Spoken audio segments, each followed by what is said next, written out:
हमने एक project start किया यूएसएड के साथ। उसका मैं आपको सेंसस बताऊं और दिखाऊं उसके प्रूफ, तो हमारे 11 किलोमीटर रेडियस में स्कूल ही नहीं है यहाँ पे।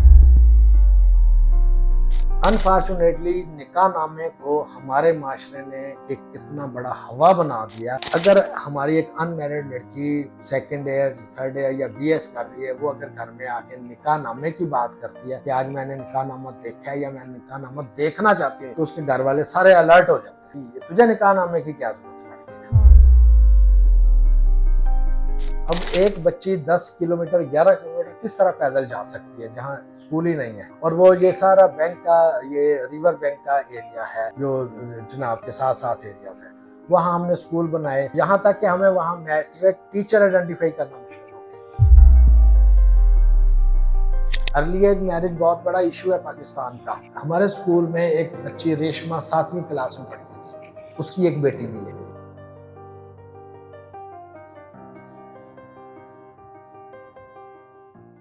अस्सलाम वालेकुम सर। वालेकुम अस्सलाम।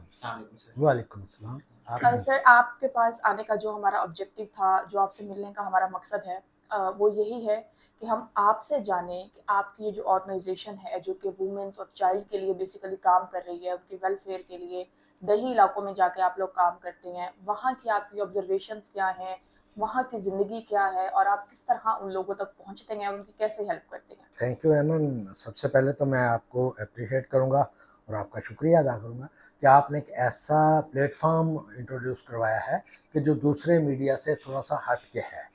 मसलन ये एक हमारा कन्वेंशन मीडिया है कि जो आप हमारी रूटीन की चीज़ें दिखा रहे हैं, लेकिन आपने कोशिश की है कि उससे ज़रा हट के और रियलिटी के करीब तरीन आप चीज़ें दिखाना चाहते हैं, तो बहुत अच्छी बात है।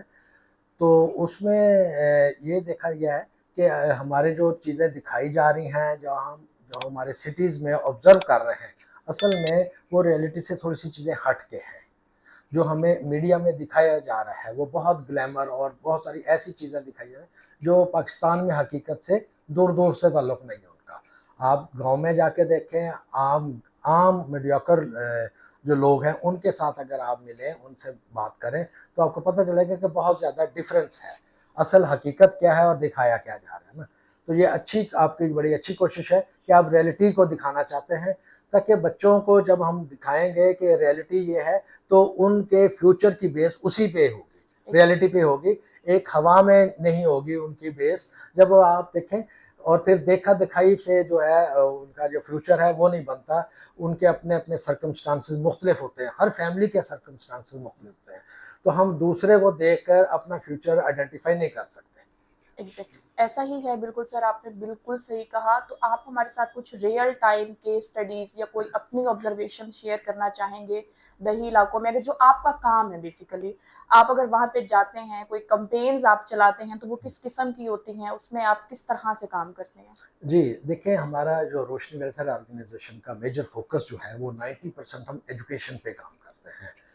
क्योंकि आप देखें कि हमारे जो है सेंसस वो बताते हैं कि हमारी जो लिटरेसी रेट है वो 65 तक पहुंच गई है, लेकिन मैं आपको वेरी सॉरी कि 65 नहीं है हमारी लिटरेसी रेट। हम गांव में देहातों में जाएं, वहाँ स्पेशली फीमेल सेक्टर को देखें तो बहुत हम पीछे हैं अभी। बहुत सारे ऐसे एरियाज़ हैं कि जहाँ 10 से 15% फीमेल पढ़ी लिखी हैं, और इसी तरह मेल का भी यही हाल है। अच्छा, फिर लिटरेसी की डेफिनेशन को अगर देखा जाए तो अब लिटरेसी की डेफिनेशन वो पुरानी नहीं रही कि जो सिर्फ अपना नाम लिख सके या कुछ पढ़ सके, वो नहीं है। अब है कि वो अरिथमेटिक भी है, उसको कोई जमा तफरीक भी आती हो और वो इंग्लिश भी देख सके, पढ़ सके, समझ सके, फिर उसको हम लिटरेट कहते हैं। क्योंकि जब तक ये आप देखें मीडिया और ये कंप्यूटराइज दौर आया है, उसमें सिर्फ वो उर्दू नहीं रही, अब बहुत सारी चीज़ें हमारी हैं। इवन कि आप मार्केट में जाएँ, वहाँ बहुत सारी चीज़ों पे जो इंग्लिश में नाम लिखा हुआ है, अगर वो बंदा नहीं पढ़ सकता तो वो लिटरेट नहीं है। तो ये एक तल्ख हकीकत है कि हमारा लिटरेसी रेट बहुत कम है। और हर गवर्नमेंट ने कोशिश की है लिटरेसी रेट बढ़ाने को। हमने बहुत सारे इंटरनेशनल एग्रीमेंट भी साइन किए हुए हैं, लेकिन ग्रास रूट लेवल पे एक्सेस नहीं है। हमने एक प्रोजेक्ट स्टार्ट किया यूएसएड के साथ। उसका मैं आपको सेंसस बताऊं और दिखाऊं उसके प्रूफ, तो हमारे 11 किलोमीटर रेडियस में स्कूल ही नहीं है। अब एक बच्ची 10 किलोमीटर 11 किलोमीटर किस तरह पैदल जा सकती है जहाँ स्कूल ही नहीं है। और वो ये सारा बैंक का, ये रिवर बैंक का एरिया है जो जनाब के साथ साथ एरियाज है, वहाँ हमने स्कूल बनाए। यहाँ तक कि हमें वहाँ मैट्रिक टीचर आइडेंटिफाई करना मुश्किल हो गई, वहाँ मैट्रिक टीचर ही नहीं मिलती थी, दूर दराज से मेल टीचर को कहा, इस तरह वो है। तो सबसे बड़ी बात तो है कि हमारे यहाँ जो डिफरेंस है वो एक जो टीवी पे, फिल्म में या आम सोशल मीडिया पे दिखाया जा रहा है, वो लगता है कि हमारे माशरे के लोग नौजवान बड़े पढ़े लिखे हैं और बड़े सोफिस्टिकेटेड है। ऐसा नहीं है। हमारी ज़्यादा आबादी जो है वो देहातों में है और वो ज़्यादा अनपढ़ है और वो आम से ज़िंदगी गुजारते हैं, बहुत ज़्यादा फ़र्क है। इसी तरह जब उनकी लिटरेसी रेट कम है तो उनकी इंफॉर्मेशन तक एक्सेस ही नहीं है। हमारे एग्जिस्टिंग लॉज बहुत सारे हैं, वुमेन प्रोटेक्शन के लॉज बहुत सारे हैं, लेकिन हमारे आपको देखें कि एक आम बंदा, पढ़े लिखे लोगों को नहीं पता ऐसा ही है कि कौन कौन से लॉज हैं। तो देहातों की तो बहुत दूर की बात है ना, तो उनको पता ही नहीं है कि हमारे क्या क्या हकूक हैं और हम किस कौन कौन से महकमे हैं, कौन कौन से डिपार्टमेंट हैं जहाँ पर हम अपनी दादरसी हमारी हो सकती है, हम कर सकते हैं, वो नहीं है। अर्ली एज मैरिज बहुत बड़ा इशू है पाकिस्तान का, अब वो कम हो गया है पहले की निस्बत। वो भी एनजीओ सेक्टर ने इतने अवेयरनेस दिया लोगों को ग्रास रूट लेवल पे कि अब वो इसको सेंसिटाइज हो गए कि वाकई ये चीज़ गलत है। लेकिन इसके बावजूद बहुत सारी एग्जांपल्स ऐसी हैं कि जो लोग अपनी बच्चियों की शादी करते हैं। बस मैं आपको बताऊं कि हमारे स्कूल में, शायद उद्दीन सर ने बताया हो आपको, हमारे स्कूल में एक बच्ची रेशमा 7वीं क्लास में पढ़ती थी, उसकी एक बेटी भी है। अब देखें ना, 7th क्लास की बच्ची की क्या एज होगी, 13 साल 14 साल होगी ना मैक्सिमम। उसकी एक बेटी भी है। उसकी वालदा को बहुत मना किया, लेकिन वही अब हमारे रस्म रिवाज और ये चीज़, लेकिन अब हम प्राउड फील करते हैं कि अब वही वालदा जो है उसकी, वो हमारी एम्बेसडर है। अब वो लोगों को मना करती है कि छोटी उम्र की बच्ची की शादी ना नहीं करो। करनी चाहिए। अब उसको पता चला कि वो क्या क्या हुआ है। सिर्फ बच्ची के सबसे ज़्यादा हेल्थ इश्यूज़ का बहुत मसला बनता है, और देहातों में आपको पता है एक्सेस नहीं है, ना कोई हॉस्पिटल अच्छा है, ना अब वो इतनी दूर है कि वहाँ उनका निश्तर या बड़े अच्छे किसी हॉस्पिटल में आना ही मसला है। और बच्ची में इतनी कुव्वत नहीं होती कि वो नेक्स्ट आगे जनरेशन को बढ़ा सके और बच्चा पैदा कर सके, तो बहुत कॉम्प्लिकेशंस होती हैं। फिर उसको काम का नहीं पता, पढ़ी लिखी नहीं होती, वो बस 7वीं में छोड़ दिया उसने, तो वो क्या अपने बच्चों का फ्यूचर सिक्योर करेगी ना। तो इस किस्म के इश्यूज हैं। फिर हमारे यहाँ कि ख़वातीन के हवाले से, मतलब एजुकेशन के साथ साथ हम वुमेन राइट्स पे भी काम करते हैं। वुमेन राइट्स पे हम ज़्यादा फोकस करते हैं कि लोगों को अवेयर किया जाए। राइट्स मौजूद है, हमें बहुत सारे कवानीन बनाने की ज़रूरत नहीं है, एग्जिस्टिंग लॉज हमारे बहुत सारे, इस वक्त भी वुमेन प्रोटेक्शन लॉज जो हैं वो हैं। और फॉर्चुनेटली बड़ी खुशकिस्मती हमारी कि पूरे एशिया का सबसे बड़ा इदारा वाक center, violence against women center, वो मुल्तान में है। पूरे जनूबी एशिया का सबसे बड़ा सेंटर है। लेकिन फिर वही बात आ जाती कि हमारी मुल्तान की अगर आबादी को एक एस्टिमेटेड भी लें तो 50 लाख के करीब है। 50 लाख में से कितने लोगों को पता है कि वाक सेंटर कहाँ पे है? ये नहीं पता। फिर सराउंडिंग में आप जितने डिस्ट्रिक्ट हैं, हमारे साउथ पंजाब के 13 डिस्ट्रिक्ट हैं, वहाँ से भी केसेस आते हैं, लेकिन वो जो रिस्ट्रिक्शन नहीं है, उस डिस्ट्रिक्ट मुल्तान को डील करता है, वो वहाँ से लोग आते हैं, उनको वो गाइड कर सकते होते हैं, लेकिन लोगों को पता नहीं है कि ये सेंटर कहाँ है, इसका क्या मैकेनिज्म है, उसका कौन सा फ़ोन नंबर है, क्या तरीका कारण, ये इश्यूज हैं। अच्छा सर, आपने इस सारी बात में एक बात की कि लिटरेसी रेट की हमने सबसे पहले बात की, उसमें आपने बताया कि ख़ास तौर पे जो फीमेल्स हैं दही इलाकों में उनका लिटरेसी रेट बहुत कम है। इसकी कोई ख़ास वजह है कि क्या आज भी हमारी सोसाइटी की सोच वही है कि औरतों को नहीं पढ़ने देना चाहिए या फिर उनको बाहर नहीं निकालना चाहिए, ये वजह है या अवेलेबिलिटी की जो है उसकी चीज़? असल में हमने जो एजुकेशन को लिंक कर दिया जॉब्स के साथ, पढ़ेगा तो नौकरी करेगा ना, तो उनका कंसेप्ट है कि हमारी बेटी ने कौन सी नौकरी करनी है, अगर नौकरी नहीं करनी तो पढ़ना नहीं है। वो सिर्फ देख रहे कि अगर नौकरी करनी तो फिर तो पढ़ाई की जरूरत है, अदरवाइज इसकी क्या जरूरत है। इवन के हमने ये देखने 21 सेंचुरी में हमने बहुत सारे एरियाज में देखा जो बुजुर्ग कहते हैं कि सिर्फ वहाँ पे क्या कुरान शरीफ पढ़ाएंगी, बाकी दीनी तालीम दे और कोई किसी तालीम की जरूरत नहीं। एक तो ये कंसेप्ट है कि नौकरी नहीं करनी, दूसरा ये होता है कि हमारी बच्ची बाहर जाएगी, बापर्दा होगी, वो कैसे जाएगी, किस तरह जाएगी, किसके साथ। तीसरा बड़ा इशू है कि उनके करीब स्कूल नहीं। अगर देखें उसी आबादी में स्कूल हो तो बच्ची की वालदा को, भाई को, वालिद उसको खड़े होके वहीं खड़ा होता है, कह सकता है जाए। हम गए और एक यहाँ पे है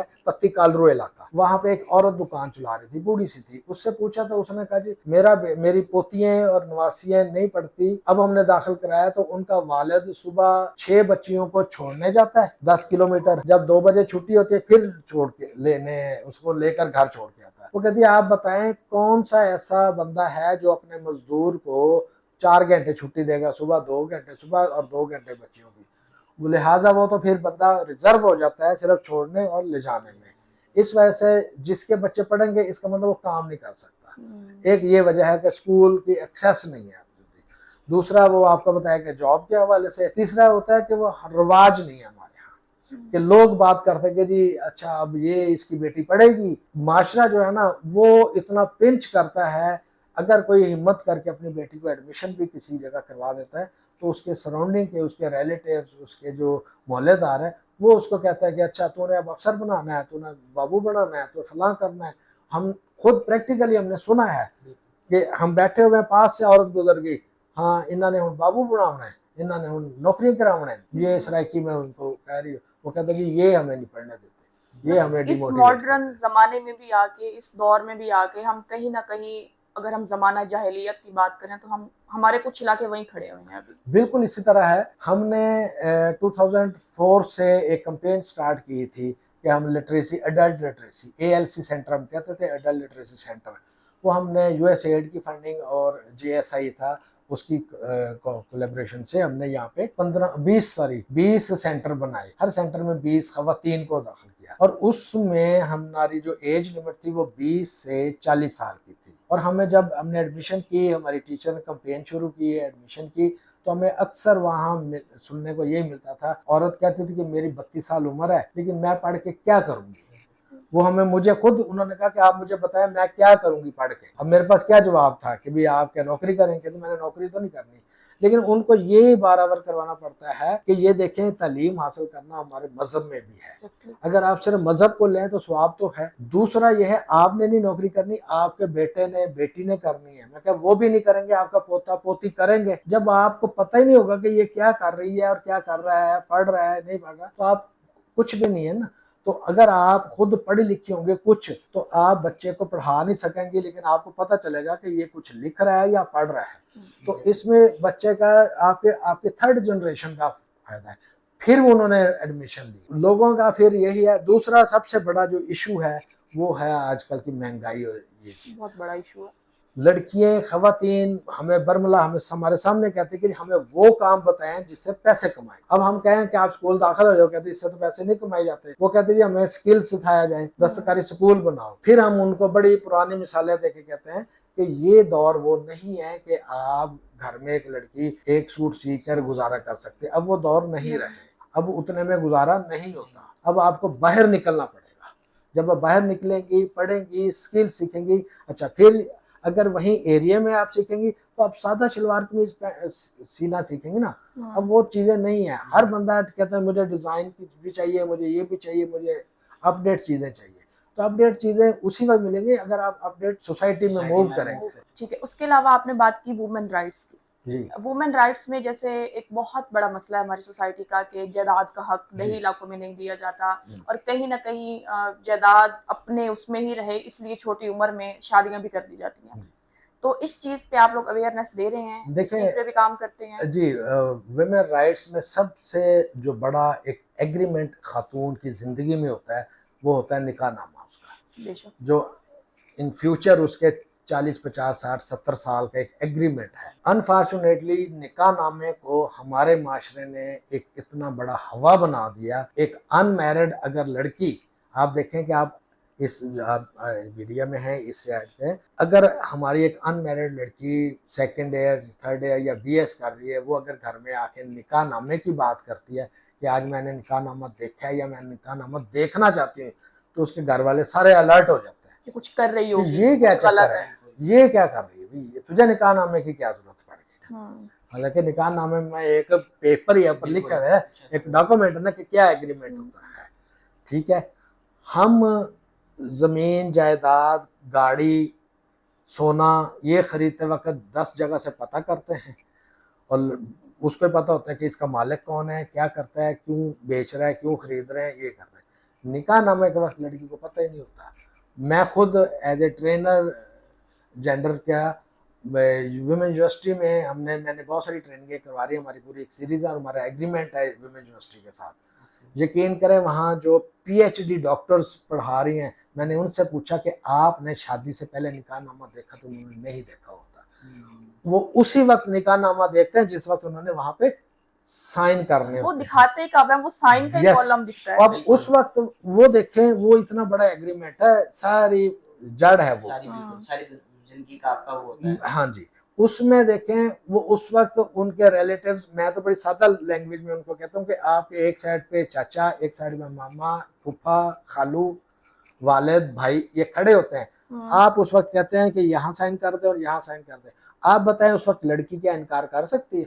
जब 250 बंदे बाहर बारात के भी बैठे होते हैं, बिल्कुल वो नहीं कर सकती होती, उसको मजबूरन करना पड़ता है। हमारे यहाँ यही है कि मैं जो यंग बच्चे हैं उनको भी यही मैसेज एक दूंगा कि इसमें, और उनके पेरेंट्स को भी, इसमें निकाहनामा शादी से पहले देख लेने में कोई कबाहत, कोई हर्ज, कोई गुनाह नहीं है। आप देखें कि भी इनको फिल किस तरह करना है, ये इस तरह फिल होंगे तो फायदा होगा।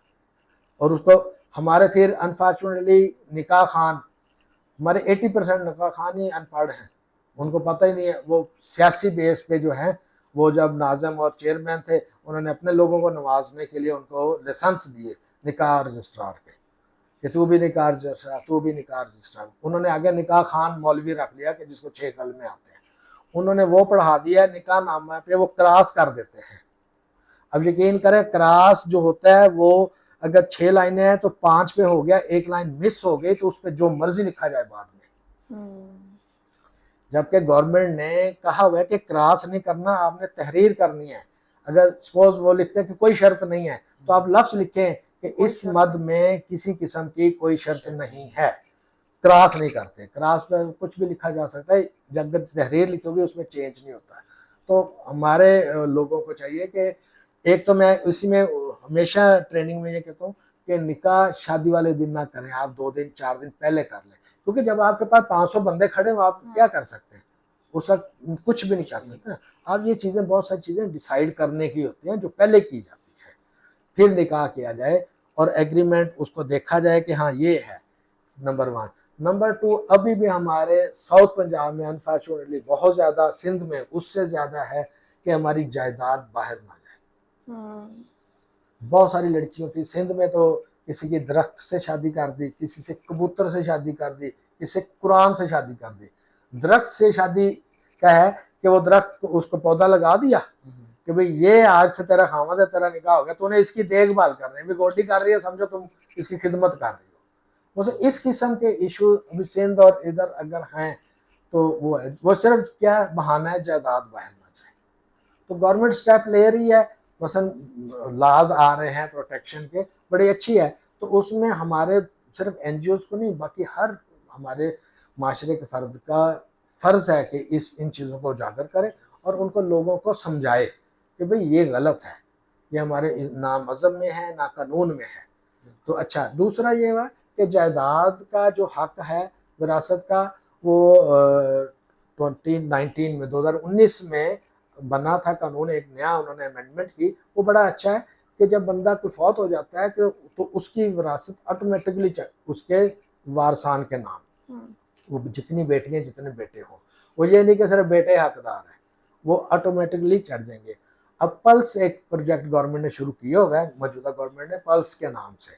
वो पल्स में भी यह है कि हर बच्चे का इनफरादी तौर पे उसके नाम ज़मीन आ जाएगी, भले वो 1 मरला हो, वो 50 मरले हो या 50 मुरब्बे हो, वो आ जाएगी। इसमें जो है वुमेन को बहुत ज़्यादा प्रोटेक्शन मिल रही है।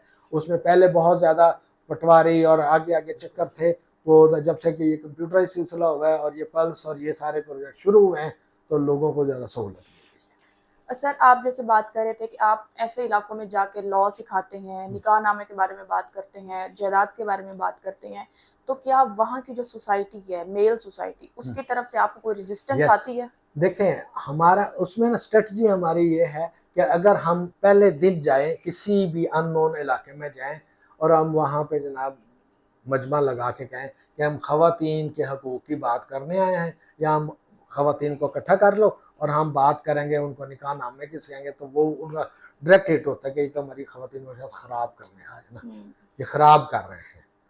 तो ये एंट्री पॉइंट हमारा होता है। हमारा एंट्री पॉइंट है एजुकेशन। जब हम किसी भी इलाके में जाते हैं तो हम कहते हैं हम स्कूल बनाएंगे जहाँ में आपके बच्चों को पढ़ाएंगे। अब इस पे किसी को एतराज़ नहीं है और लोग यकीन करें कोऑपरेट भी करते हैं। हमारे 42 नॉन फार्मर स्कूल थे, लोगों ने ज़मीनें दी हैं, हमें घर में जगह दी है, बिजली भी देते हैं, पानी भी देते हैं, सारा कुछ वो उनका है, वो कोऑपरेट करते हैं। जब वो थोड़ा सा एतमाद बन जाता है कि ये कौन है, क्या एजेंडा है इनका, क्या करते हैं, अच्छा फिर उसमें हमारे हर स्कूल में एक कमेटी बनती है। उसको हम पहले कहते थे विलेज एजुकेशन कमेटी, VEC। उसमें 10 लोग होते थे और 10 कोशिश करते थे मेल हो। अब हमने 2020 में स्ट्रेटजी अपनी चेंज की, प्लानिंग और पॉलिसी में चेंजेस की हैं। अब हम 20 लोगों की कमेटी बनाते हैं, 10 मेल 10 फीमेल, क्योंकि उसमें बच्चे भी पढ़ते हैं, बच्चियां भी पढ़ती हैं ना हमारी। तो वो उसको हम कह रहे हैं अब इमर्जिंग वुमेन लीडर, जो खवातीन होती हैं, EWL, इमर्जिंग वुमेन लीडर्स। ये एक ऑक्सफैम का प्रोजेक्ट था, उसमें बड़ा अच्छा उन्होंने हमें ट्रेन किया, हमने फिर आगे ट्रिकल डाउन करके उन लोगों को ट्रेन किया। उसमें खवातीन, क्योंकि जो मेल है ना वो कभी काम पे गए हुए हैं, किसी की जॉब है, कोई खेत में गया हुआ है, वो उनकी अवेलेबिलिटी बहुत कम होती है। खवातीन के घरों में अवेलेबिलिटी होती है, इसलिए वो स्कूल की देखभाल भी बेहतर करते हैं और हमारी ट्रेनिंग सेशन इन सब में आती भी हैं। उनको ऐसा ऐसा सेंसिटाइज करके उनके कम्युनिटी का हम हिस्सा बनते हैं, फिर एक्सेप्ट करते हैं। अदरवाइज जिस तरह आपने कहा एक्सेप्टेंस नहीं है माशरे में। अच्छा, यहाँ पे एज अ वुमेन मेरे माइंड में एक चीज़ आ रही है कि जितने भी हमारे NGOs हैं, ऑर्गेनाइजेशंस हैं, वो बहुत काम करती हैं वुमेन प्रोटेक्शन पे, वुमेन लॉज पे, या इन सारी चीज़ों पे, एजुकेशन पे। Why not male? हम मेल की सोच बदलने पे काम क्यों नहीं करते? यस, ये एक गैप था, अब ये है। आपने बड़ा अच्छी बात की कि असल में वुमेन राइट्स देना किसने है, वो मेल ने देना है। एग्जैक्टली। हम जब कोई चीज़ किससे मांगे तो वो देने वाले को ज़रा बुरा लगता है। अब हमारा भी है और NGOs ने भी अपना जो है वो मेथडोलॉजी चेंज की है कि हम डायरेक्ट टारगेट जो है वो मेल को करें, जिसने हक देना है उसको बताएं कि भाई अगर जायदाद की बात है, नमाजें तो तू 5 से 6 पढ़ता है, मज़हब में जायदाद की क्या है, और उसके कोर्ट में बॉल फेंके, वो बताए। हम उससे पूछें भी मज़हब में क्या है कि बहन का हिस्सा देना है कि नहीं देना। वो जब इस पे आए कि हाँ देना है, फिर उसको मज़हब से लेकर फिर आगे उसको बताएं कि माशरती कदरें भी कुछ हैं, हमारी सोशल वैल्यूज़ जो हैं, अब उनका भी ख्याल रखो और ये टाइम पे शादी करो, बहुत अर्ली और बेजोड़ शादी है। आपने अर्ली मैरिज का तो सुना, हमारे माशरे में यहाँ बेजोड़ शादी है।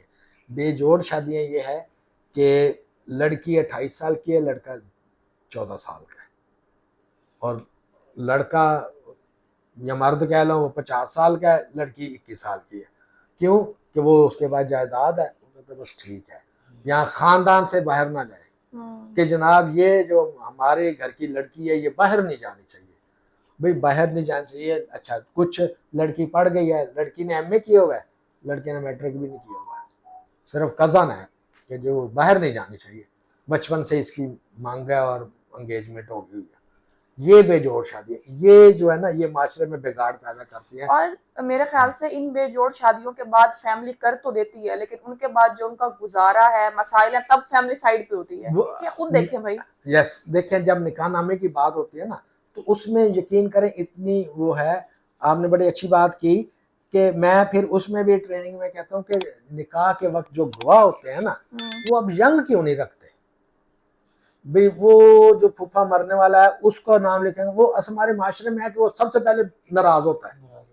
बहनोई का जरूर नाम लिखना है कि वो नाराज ना हो जाए, चाचे का लिखा तो है नाराज हो जाएगा। बुजुर्गों का लिख लेते हैं, जब आपने कहा 4-5 साल बाद कोई मसला होता है तो गवाह साहब जितने भी गवाह होते हैं वो होते ही नहीं है माशरे, वो छुट्टी कर चुके होते हैं, फौत हो चुके होते हैं।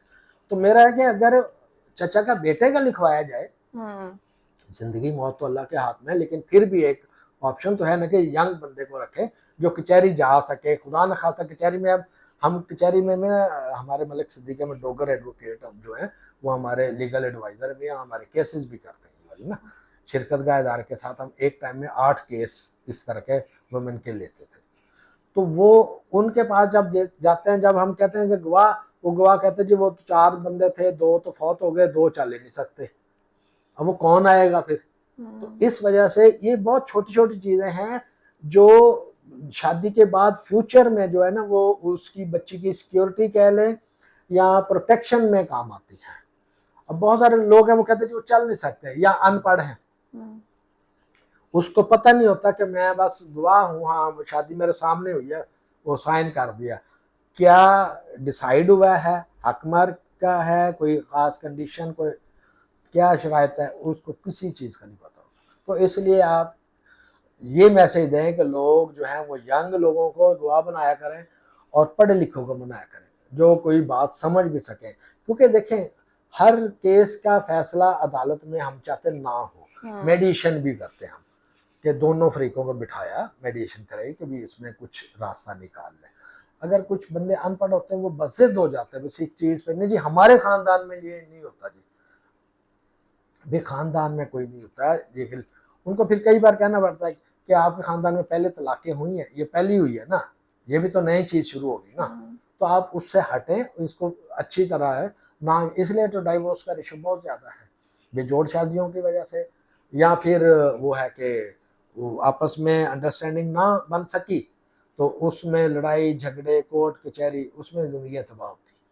ठीक है, ये तो हमने बात कर ली एक स्पेसिफिक वुमेन राइट्स और हाँ जी। वुमेन की एजुकेशन पे। अगर हम बच्चों की बात करें तो बच्चों जो चीज़ हमें मीडिया दिखा रहा है, हाँ। बच्चे उठ रहे हैं और उनकी वो एक बर्थडे हो रही है, ऐसे जैसे शादियां होती हैं, और एक वो जिंदगी है जो छुपी हुई है इस सबसे। तो यस क्या लाइफस्टाइल देखे आपने बच्चों देखें, का?